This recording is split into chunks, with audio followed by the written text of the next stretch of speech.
کیوں نہیں میرا ماہی، میرے مٹھن کے سر میں درد ہے تو شبنم کی کیا ضرورت ہے میرے دل کے ٹوٹے کے لیے۔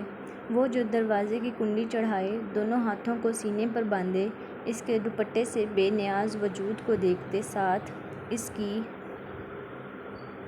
باتیں بھی سن رہا تھا، جواب دیتا، قدم قدم چلتا اس کے قریب آیا، جبکہ ہانی کے تو اس بھاری مضبوط آواز کو پہچانتے جیسے چھکے چھوٹے، اور جھٹ سے گردن اوپر اٹھی۔ اس آواز میں موجود شیرینی کے علاوہ تو وہ اس سے اچھے سے واقف تھی، جبکہ وہ جو ایک دفعہ پھر اس کے خود کو یکٹک دیکھنے پر مسرور ہوا تھا، دل میں دبی خواہش کو پورا کرتے فوراً سے اس کے خوبصورت بڑی بڑی آنکھوں کو نرمی سے اپنے گرم ہونٹوں سے چھوا، جس پر وہ اس کی مونچھوں کی چبھن کو محسوس کرتے ہوش میں آئی۔ سائیں قربان اپنے دل پر، حکم میرے سرکار۔ جھک کر فوراً اس کے کان کے قریب سرگوشی کرتے، اس کے کان کی لو کو چومتے، سرمستی کے عالم میں اس پر اپنے دانتوں کا دباؤ ڈالتے اسے کاٹا، جس پر ہانی سسکتی پیچھے ہوئی۔ لاؤ پہلے میں اپنے سونے محبوب کا جوڑا کھول دوں۔ فوراً سے اس کو سیدھا کر کے چیئر پر بٹھاتے اس کے بالوں سے نرمی سے پنز نکالنے لگا، اور پھر اس کے لمبے براؤن بالوں کی خوشبو اور ان کی ملائمت کو محسوس کرتے اس کے لب مسکرائے تھے، جس پر اس نے پٹ سے خود کو شیشے میں دیکھتی ہانی کو دیکھتے اس کے گھنے مٹھی سے پھسلتے بالوں کو کئی بار چوما تھا، جس پر وہ فوراً سے نظریں جھکا گئی تھی، جبکہ وہ جو اس کی شرم پر مسرور ہوا تھا، اسے گردن تک سرخ ہوتے دیکھ کر جیسے حیران ہوا، بھلا کوئی اس حد تک بھی شرما سکتا ہے؟ اس کے بنا دوپٹے کے نازک بدن کی رعنائیاں تکتے اسے جیسے اپنے ضبط کی تنابیں ٹوٹتی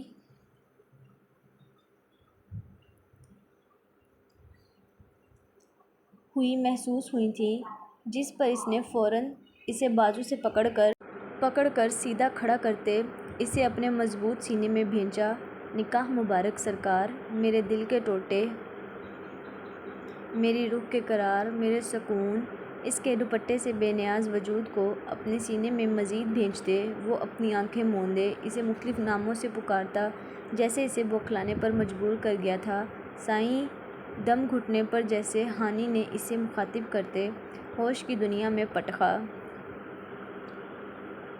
لیکن شاید یہ بات مقابل کو کچھ خاص پسند نہیں آئی تھی، جس پر اس نے اپنی گرفت ڈھیلی کرتے اس کو خود کے سامنے کرتے اس کے ہونٹوں کو گھورا جنہوں نے یہ بولنے کی گستاخی کی تھی، فوراً اس کو سمجھنے کا موقع دیے بغیر اس کے لپسٹک سے سجے نازک کپ کپاتے ہونٹوں کو نرمی سے اپنے ہونٹوں میں لیتے اس کی سانسیں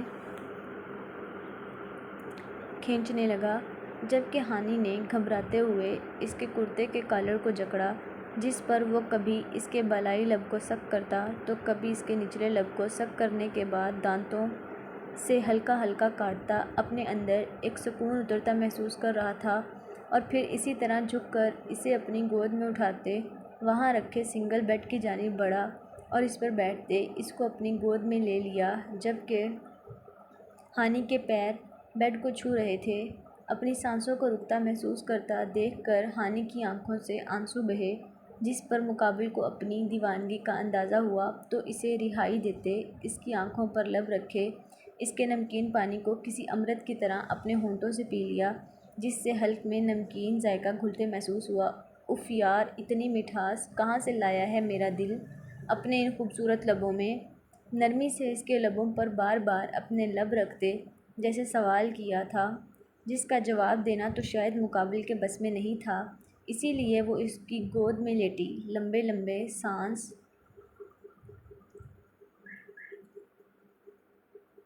لے رہی تھی، جس پر اس کی دھڑکنوں کے نشیب و فراز مزید دلکش لگتے اس کا دل موہ رہے تھے۔ ایک بار پھر اس کی آنکھوں کو چومتے،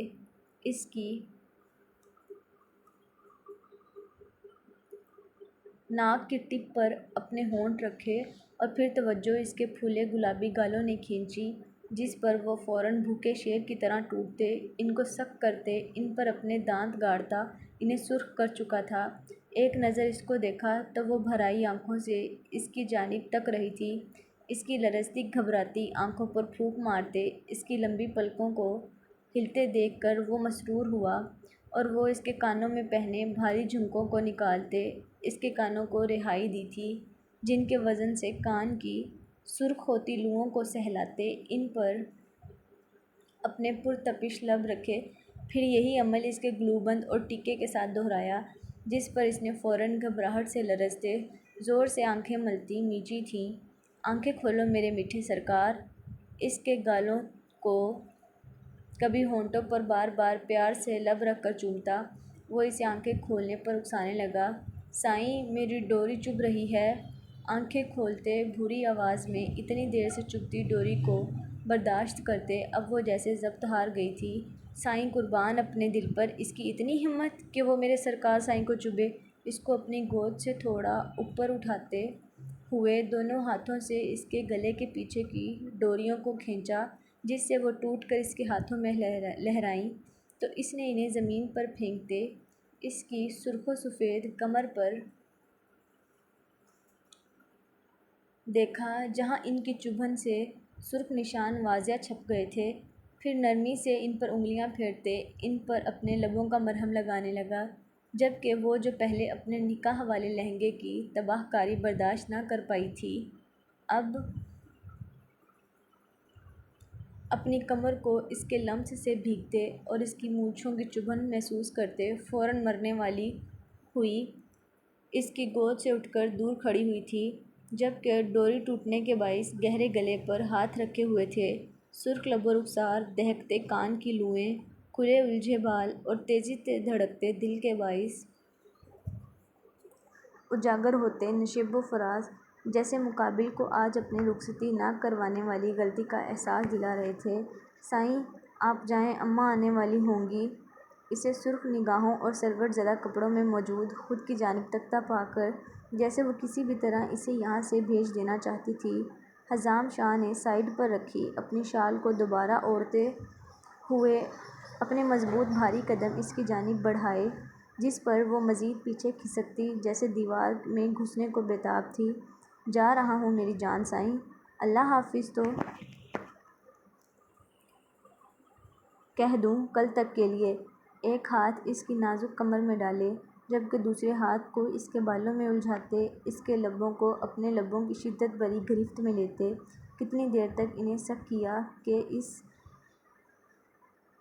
کی بند ہوتی آنکھوں نے جیسے اسے اس کی ٹوٹتی سانسوں کا احساس دلایا تھا۔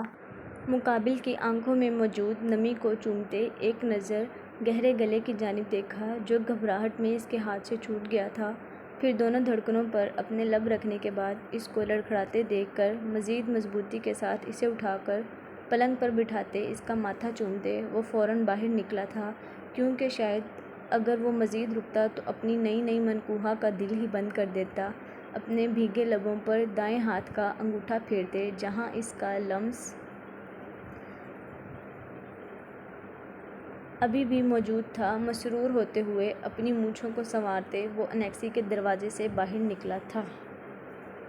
یار پلیز جو بھی ناول کو پڑھ رہا ہے اس چینل کو سبسکرائب کر دیں، پلیز سپورٹ کریں۔ نیکسٹ ایپیسوڈ کے لیے بائے بائے، لیکن پلیز سبسکرائب ضرور کیجیے گا۔ اللہ حافظ، بائے بائے۔